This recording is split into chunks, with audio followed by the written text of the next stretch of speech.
Aristotle thinks that a city-state needs to be of a somewhat particular size, that it can't be too big and it can't be too small.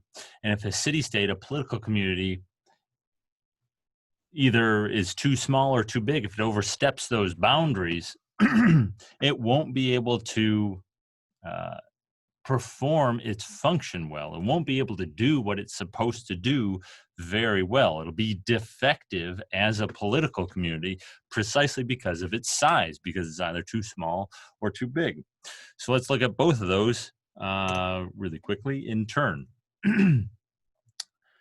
A proper political community, the ideal political community is what Aristotle is interested in book 7.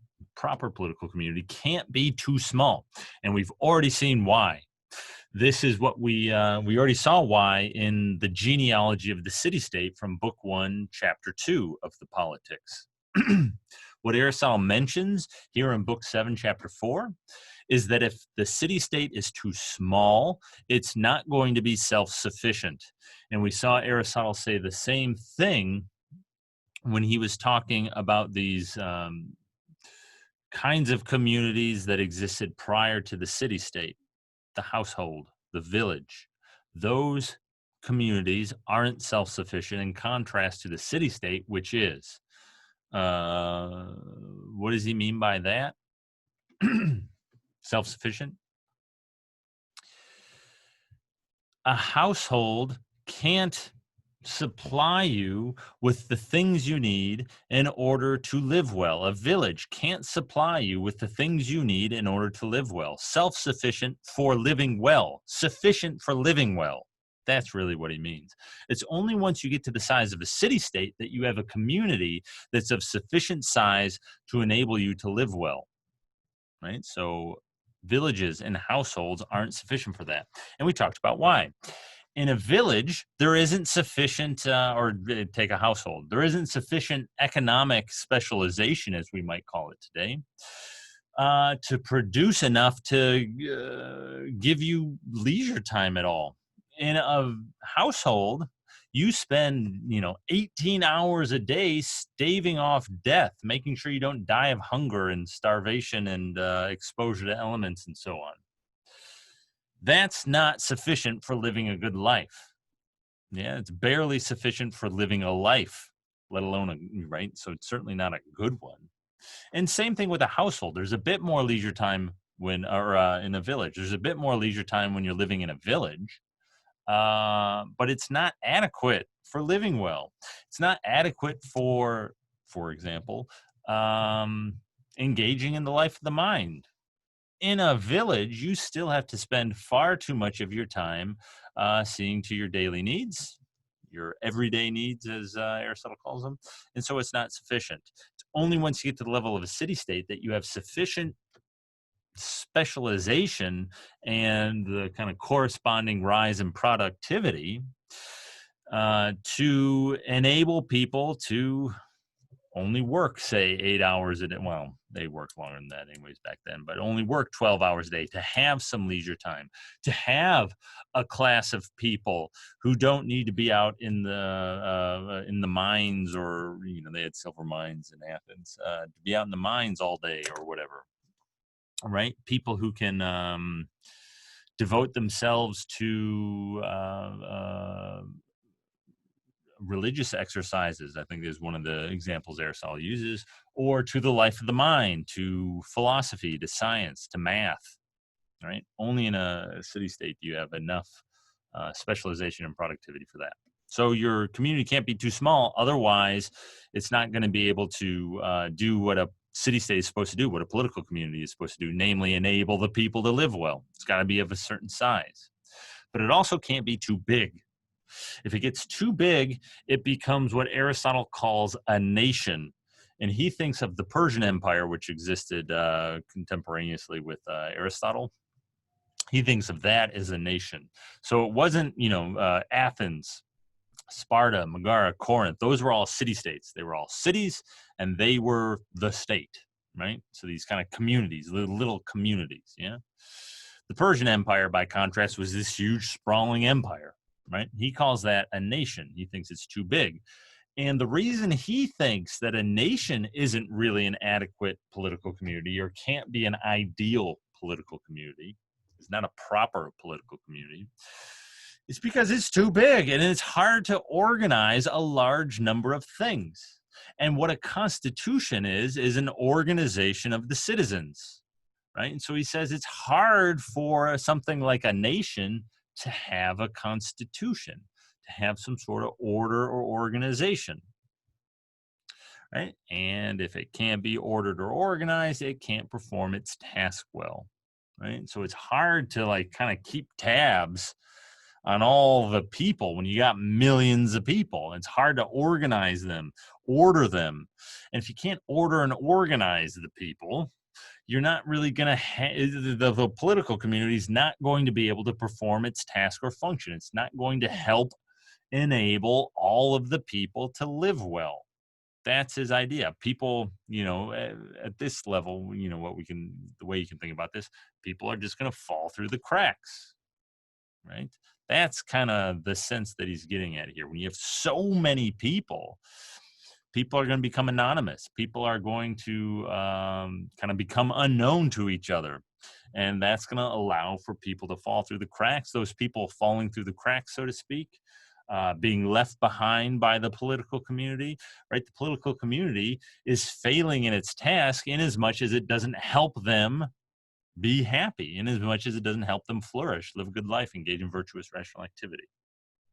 Now, what Aristotle says in particular is the following. This is a quote from Aristotle. In order to decide lawsuits and distribute offices on the basis of merit, which we've talked about previously, each citizen must know what sorts of people the other citizens are. For where they do not know this, the business of electing officials and deciding lawsuits must go badly, since to act haphazardly is unjust in both these proceedings. When there isn't a general kind of knowledge of each other, when we don't really know each other, we are going to act haphazardly when it comes to distributing offices, distributing political power. That's Aristotle's idea. And that's bad.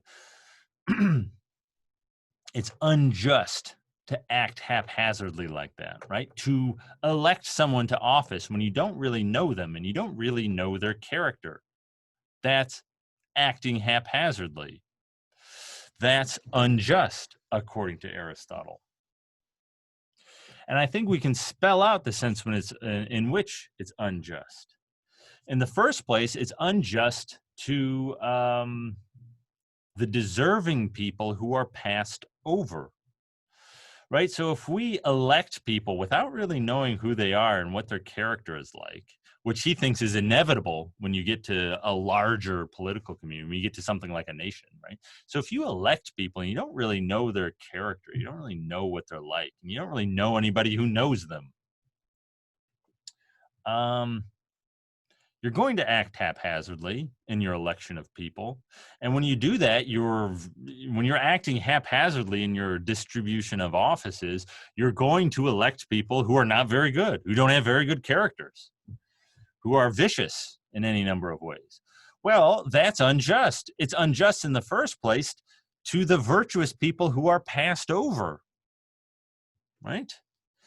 And we talked about this in a previous video when we were talking about political distributive justice. It's unjust to them. You are denying them an opportunity to flourish more fully, right? Because if you were to give them power, if you were to give them office, they would be able to exercise their virtue on a kind of grander scale, engage in a kind of grander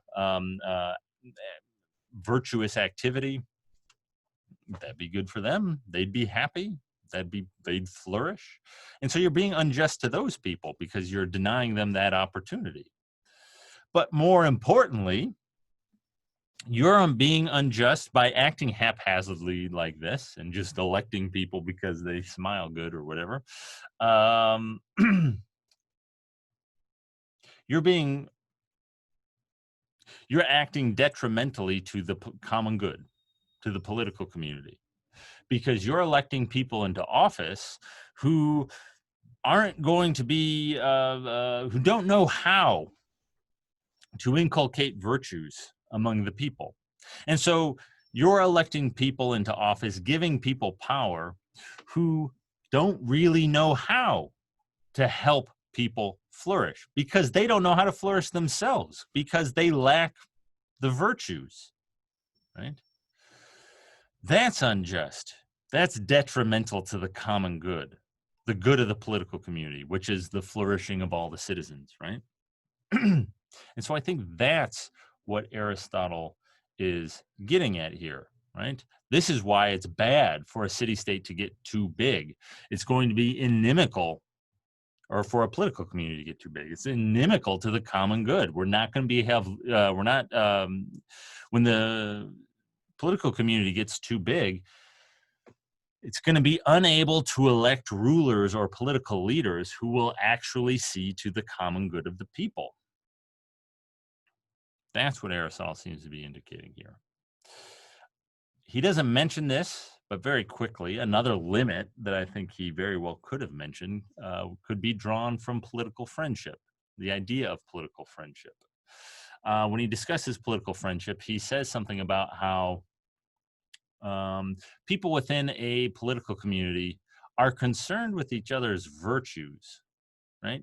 And if you combine that with the fact that we're supposed to kind of know each other, Aristotle's view is that in the ideal political community, there will be some kind of genuine communal feeling, some genuine some genuine sense that we're in this together.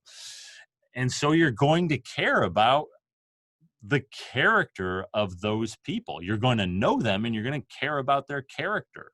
And that this is going to be a mark of political friendship, being concerned with the virtues of others. When you get so many people, well, you can't possibly be concerned about the characters of all those people. You can't possibly know all those people, right? That is a point we were just talking about. And so it doesn't seem like you can really have political friendship among a huge group of people, among millions. And so what is this middle ground? Not too small, not too big. Aristotle is unfortunately somewhat quiet, silent on this. What he says is it's going to be as many people as you can kind of take in at a glance. If you're just kind of glancing, and so what is that? A few thousand, maybe, if you're up on a hill or something, thousands, something like that. Certainly not millions, right? And certainly not dozens. So somewhere in the middle ground there seems to be what he has in mind.